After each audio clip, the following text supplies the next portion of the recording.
Welcome, everybody, to the 61st episode of the #InvestThis podcast. I am your host, Scott Bauer, and today we got Seth Choate on with us. Seth, how you doing? Doing well. Glad to be here. Good, man. Glad you're here. A little bit about Seth. He started in real estate 5 years ago, started practicing as a residential real estate agent, and 3 years ago formed a partnership to flip houses. That was a catalyst to focus more in the investment side of real estate. And in 2018, they sold 99 homes on the agency side, flipped 40 homes, and created the third branch, which is wholesaling properties. He purchased his first rental in November 2016, and 2.5 years later, he has a portfolio of 20 rentals. So congratulations on that.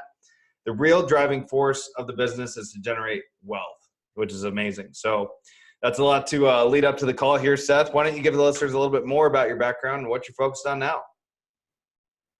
Absolutely. So thanks for having me. Right now, a couple things I'm doing is I'm running a real estate team. Over the last year, we've went from 3 agents to now we have 9. That's been fun. We're really focused now on scaling our wholesale operation. I think for us, we do flip a lot of homes, but there is a cap on that, and we feel that we can scale on the wholesale side. So we're really excited about that, and that's been a fun transition. We're big into, and I'm sure you know of Eddie Speed. We're working with him right now to dial in our creative finance side. I'm going into these deals, and we're able to buy things at higher costs because we can do creative strategies, whereas before it was just buy low, sell high. And now we're just putting more things in our tool belt, and that's what we're focused on at the moment.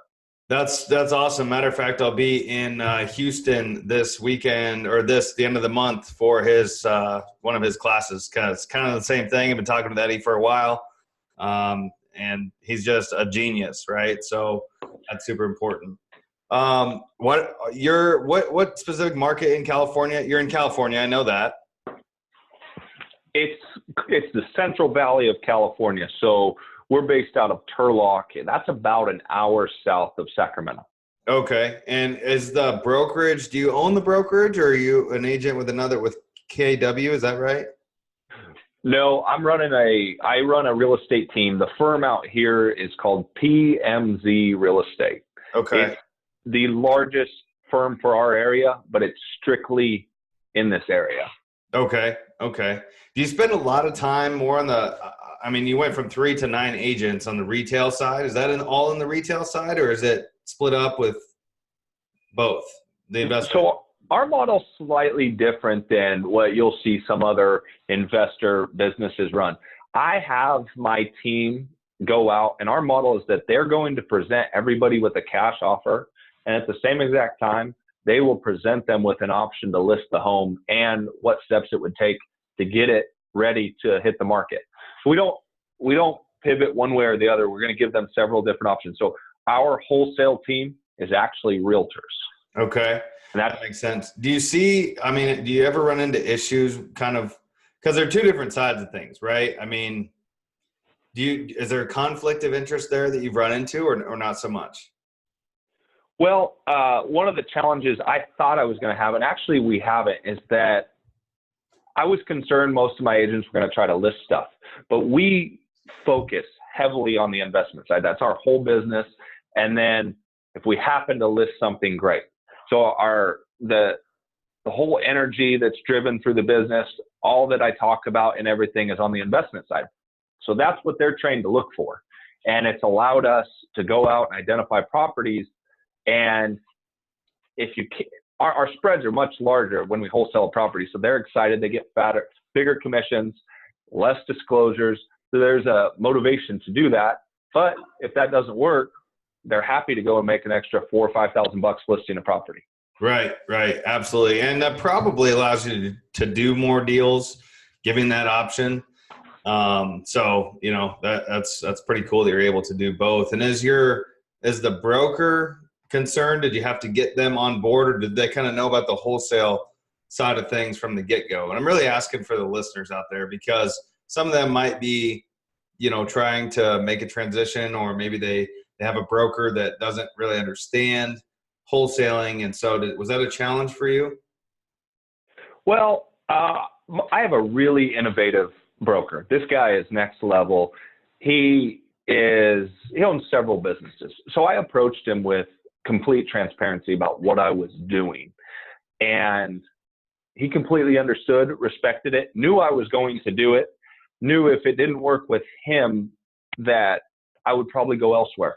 So he's an awesome businessman, and he supported the idea, helped me, got me set up with an attorney, and we got things dialed into where we're running in line on both sides. Very cool. Very, very cool. So I want to kind of back up a little bit, because you started this 5 years ago. What were you doing before that? Or, what made you decide to get into the real estate section? It's a funny story. And so I don't know how funny it is, but I was going to go and be a teacher. And I think the only reason I wanted to be a history teacher is because I wanted to coach football. And that was the avenue to do that. Well, I went and got my degree. And while I was getting my degree, I was selling Yellow Page ads. The old phone book, brutal business. But what I learned is if you can sell Yellow Pages, you can sell anything. And what was happening is, as I was doing the Yellow Pages, I was going to have to quit that job to go do my credentialing for being a teacher. I was going to take a slight pay cut to be a teacher. And I was like, that is wrong. How can I work this? And it's a dead end job, working the Yellow Pages. And I was going to make more money selling over there than I would after a 5-year degree as a teacher. I said, this just doesn't add up. I'm not going to be satisfied making $50,000, $60,000 a year. At that point, roommate challenged me to take my real estate exam. I talked about it several times. So I just that night signed up, and best decision I ever made. Massive action was taken, man. I love to hear that. I have a similar type story, kind of, in how I got into real estate. So that's very, very cool. And I mean, so you decided that you wanted, how did you go from being an agent into the investment side, or where was that transition? Because obviously now, and actually for all you listeners out there, Seth and I are in the same mastermind, or one of the same masterminds together. And so we've had a chance to meet each other, and I've been able to see his business grow a little bit as well.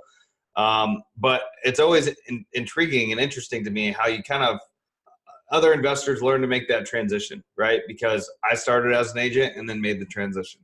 You started and are still an agent, and you made the transition at the exact same time. So where did you see that opportunity at? So I was in a mastermind.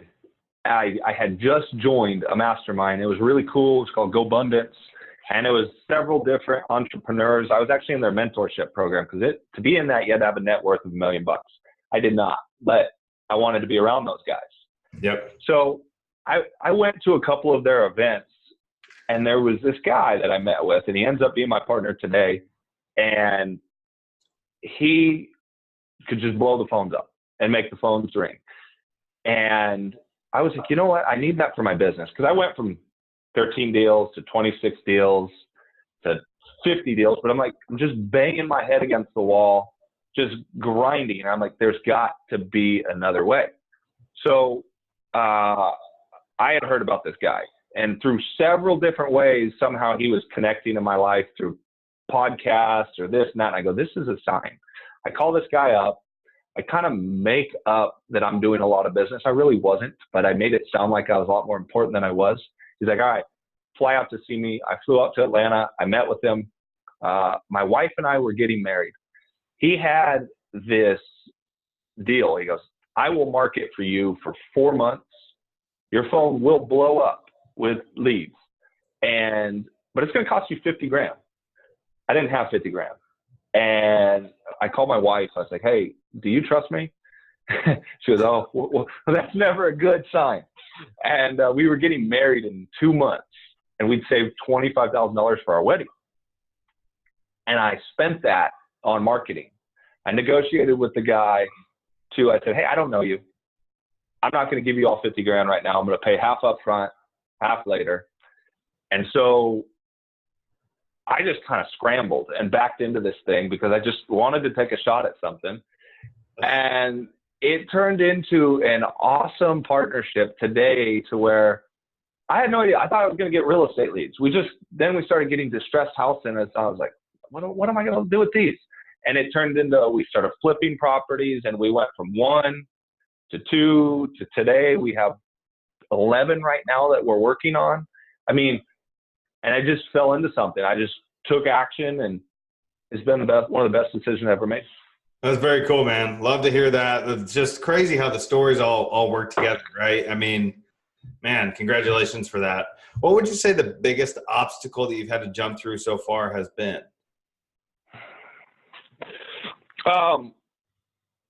Just doing it. Just taking.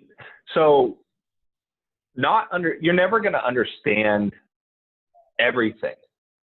And in order to learn, you have to get into it. And so my biggest obstacle, there's been a few different times I look back and it's like, wow, you made a really big jump right here. And it's because I went all in on something. So the obstacle before was just like holding back because I was scared to do something. It's all mental. I think that's the obstacle that a lot of times everybody's presented with. But I'd say getting in my own head at times. I think that's common for everybody out there. And a lot of the listeners listening to this podcast right now are going to assimilate with that, right? Because everybody, the biggest challenge for all of us is right in between our own two ears. That's the reality. That's why we have coaches and mentors. And we also have a similar coach, that pushes us from different levels. So, I think that's a big obstacle that everybody has to get over. So I appreciate you kind of sharing that. What does your partnership look like? If he's in Atlanta, did I hear you right on that? Yeah, I got a partner over in Atlanta. And so what we've got today is a marketing machine that's actually based out of Atlanta. He generates all the marketing for us. He's financing all of that at this point. In the beginning, I financed it, but as our relationship grew, that evolved and turned. And my skill set is to run the team, boots on the ground, negotiate the deals, lock the deals up, run the crews on our flips. And he's the partner that I flip about 40 homes with a year. And so that has evolved. He's just focused on getting the phones to ring, and I'm focused on closing the deals. Okay. And he pays for the upfront marketing cost for that? Or he does, yeah. Yes. Okay. And then you split, I'm guessing, on the back end dispose. So your disposition is, you guys split that or some sort of makeup, or how does that work? So we break it down where we take what do we into the flip for? What do we buy it for? Interest on the loan, rehab cost, pull all that out. I actually don't take a commission on those deals. And then what we do is we split those profits 50-50 after we're done. Okay. Yeah, that's always, 50-50 split partnerships are always good because not one person is getting a bigger chunk than the other. So it feels, when you're splitting that way. Yeah. So you're in California. What about this notion that I know you've heard before? Obviously, you're in the Central Valley of California. You're not in San Diego. You're not in whatever the Southern California markets. But what about when people say there's a lack of deals out there? What do you say to that, especially in California? Totally mindset, man. I actually used to think that.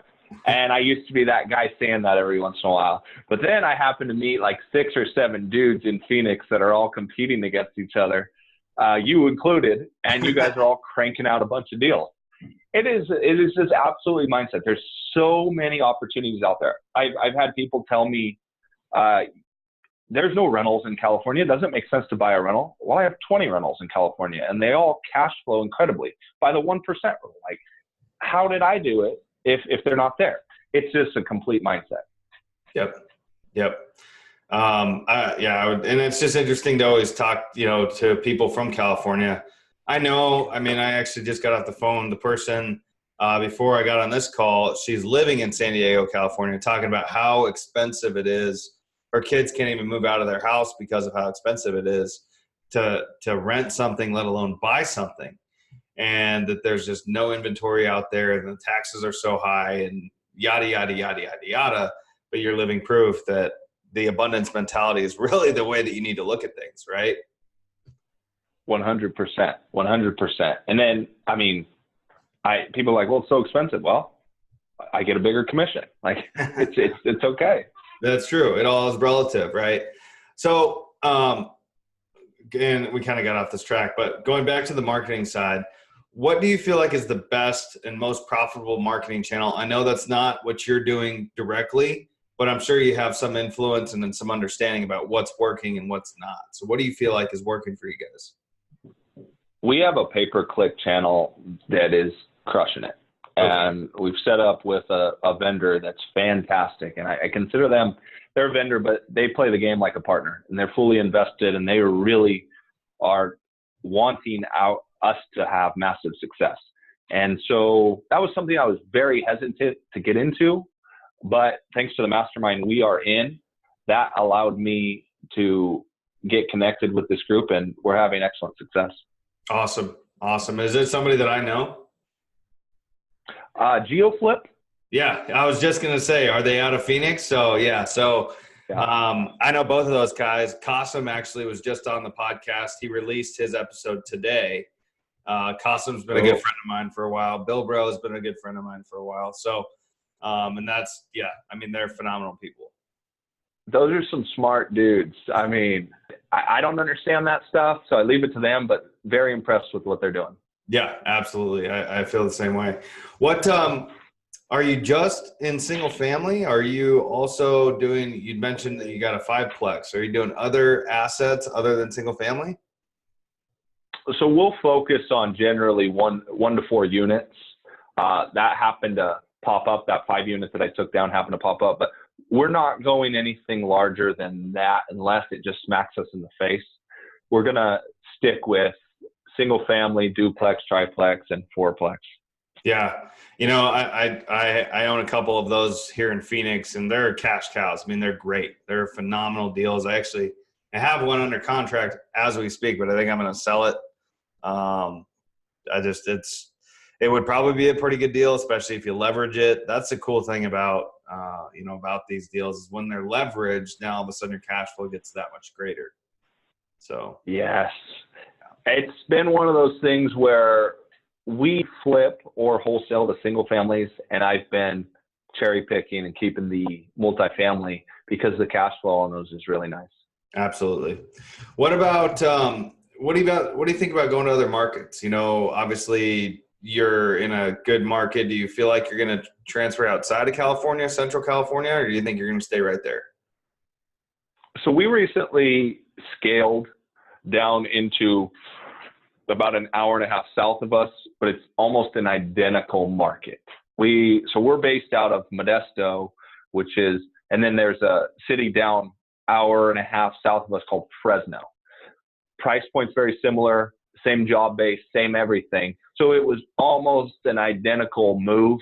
That's as far as I'm gonna go. I don't want to branch out because there's plenty of business right here that I haven't even tapped into. I don't want to stretch myself too thin and try to do something in a different state. Man, I agree with you 100%. 100%. There's, a lot of people think they need to go elsewhere a lot of times to find deals, and that's just with the abundance mentality and the reality of life. Yeah, right. It's all in your head. So, yeah, I agree. Stay right where you're at. Stay in your backyard. There's plenty to go around until you've absolutely tapped it out. By the time you get there, you're going to be bringing in some serious revenue, right? I mean, you're going to be in another level. Absolutely. It's there in any market. We know guys in Miami doing this. I mean, there's any market you go into, there's deals to be had. You just need to focus and put your energy there and allow yourself to believe that there's deals right in your backyard and you'll hit them. Right on. Absolutely. So what does the next 5 years look like for you, Seth? I mean, these last 5 years, you've been able to start a real estate company, doing some significant amount of deals. you got some traction, you got some partnerships, you got, you're fixing, flipping, you got a rental portfolio, all of that. What does the next 5 years look like for you? There's a few things that we're really focused on. There's a number we have in the office. It's 400, 200. We want to do 400 retail deals, 200 deals on the investment side. That's a driving force right now that we're focused on. I feel like the goal is 4 to 5 rentals a year to buy and continue with that pace. And then we are currently working on a note business that we're building, and that will be another avenue that we'll have that will just generate. That's going to be more focused on the retirement side, generating wealth, generating long-term passive income. Yep. And I'm just guessing that Eddie Speed had some influence on the note side of the business, right? Eddie has a massive influence over there. I'm very, very happy that I've had the opportunity to meet with him several times.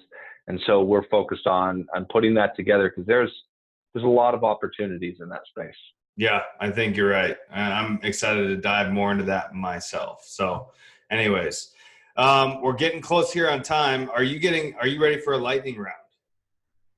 Let's do it, dude. All right, man.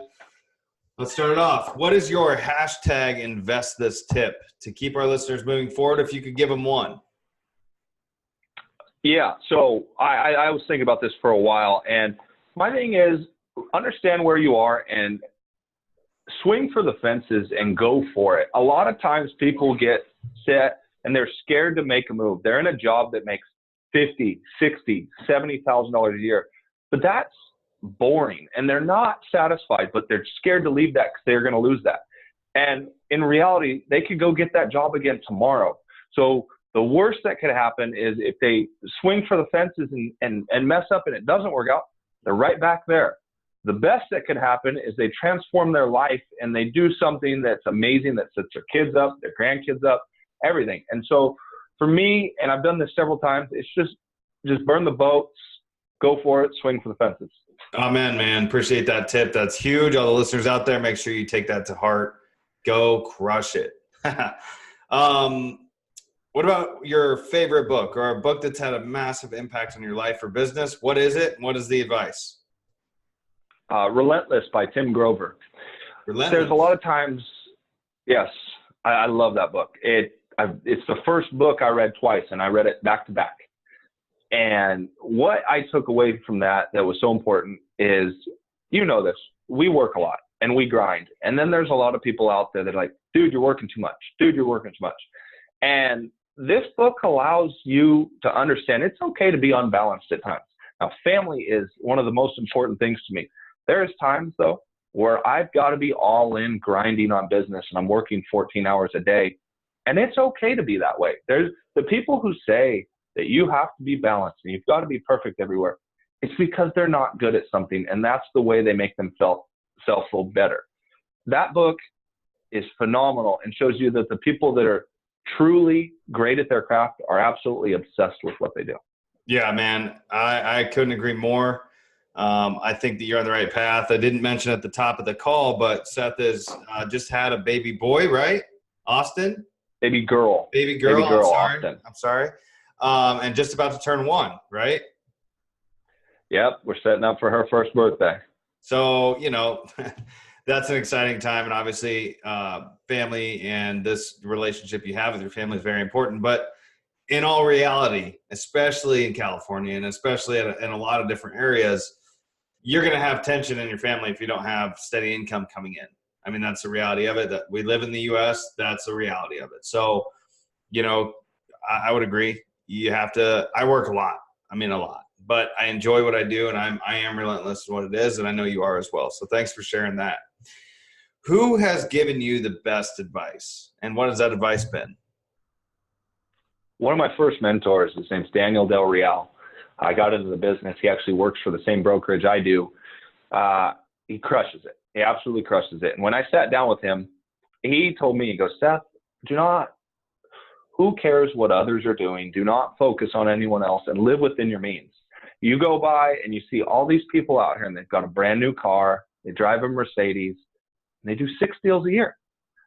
that is ridiculous. And that is not impressive. He goes, don't get caught up in that. And so it was one of the best things that I've lived by. I drive a paid off, beat up 2006 Toyota Tundra, and I'm okay with that. I used to think, and I still want that Ferrari, that cool car, but there's a time and a place for that. And you don't have to have all that stuff right out the gate. And if you drive around, you want to see the nicest cars in town, go to the apartment complex. It's the silliest thing. Like they don't even own their own house, but they got a Mustang. And so best advice I ever had was live within my means and don't worry about what others are doing. That's huge. I once again can't agree more. It's pretty funny when you go. So here in Scottsdale, they have the saying, like, you got the $30,000 millionaire. You got the guys that are walking down, driving those nice cars, and they're acting like they're this big baller, yet they make $30,000 a year, right? I mean, they're not making. I know. So it's funny that you bring that up because it's so true. And you're right. You drive through an apartment complex and you see that super nice brand new car, probably a $60,000, $80,000, $100,000 car, and they live in an apartment. I mean, let's be real. So, yep. How do you like to give back, Seth? Obviously, we've had a lot of success. Very blessed. So, how do you like to share that? How do you like to give back? There's a couple cool things that I've been doing lately. One that we were proud of last year as a team is we went into the local Walmart, and on the 13th is the cutoff day for layaway, where if it's not paid, all those things people are trying to buy for Christmas for their kids and things like that go back in the store. And so we went in that day and paid off the layaway at Walmart. Very, very rewarding. People didn't even know who it was, but they were getting alerts via text messages and then calling in because they didn't understand and they thought they were going to lose their stuff that day. It was a really cool experience. Yeah, super, super cool experience. I know exactly what you're talking about. Matter of fact, I think Kent Clothier started this, the 1,000 Layaway Challenge. Yes, he did. And I participate in it as well.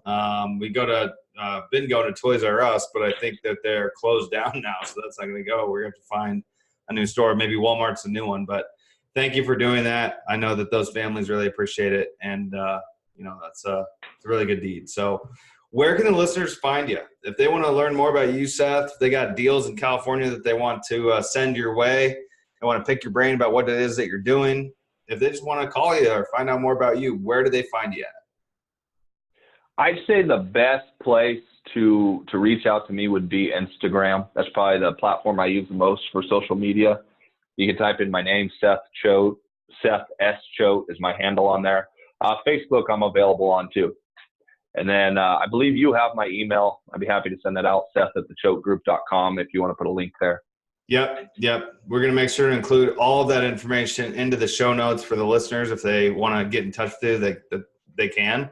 But Seth, good to have you here, man. I appreciate you being here today, sharing all the information about your business. It's good, insightful information for not only myself, but also for all the listeners out there. More importantly, the listeners out there listening to this. So thanks again for being here, and we'll talk to you real soon. Awesome, dude. Thanks for having me. I appreciate it. Yeah, man. We'll talk to you. Bye-bye. Bye. What's up, man? So, yeah, that was what'd you think? That was cool. Easy. I mean, just talking back and forth, That's all it is, man. It's just good information for a lot of people to listen to. And they get a lot out of it when it's real conversations like this. People really like that. I try to be transparent because you and I both listen to probably a ton of podcasts, and there's people, I hate the canned ones, and I hate the ones where they just are very shallow and they don't dive deep into stuff. So I try to really give something if I can. Yeah, no, I definitely agree. This always happens too. Like my Zoom is frozen right now. It's frozen right now, so I can't it's fine. It's all downloaded, but it doesn't. I don't know why it does this sometimes. So sorry if I feel a little bit tied. No, you're good. What is the date today? Today. Yeah. All right. Anyways, appreciate you being here, man. Is there anything I can do to help you? No, dude. I mean, let's just connect with me after you go see Eddie Speed. How about that? Like, Okay. I want to know what you think. Okay. Dude, that shit's a game changer. Like, I know. Oh my gosh. I'm doing some deals right now. I haven't locked one up yet, but I've only been at this for 2 months now. I think on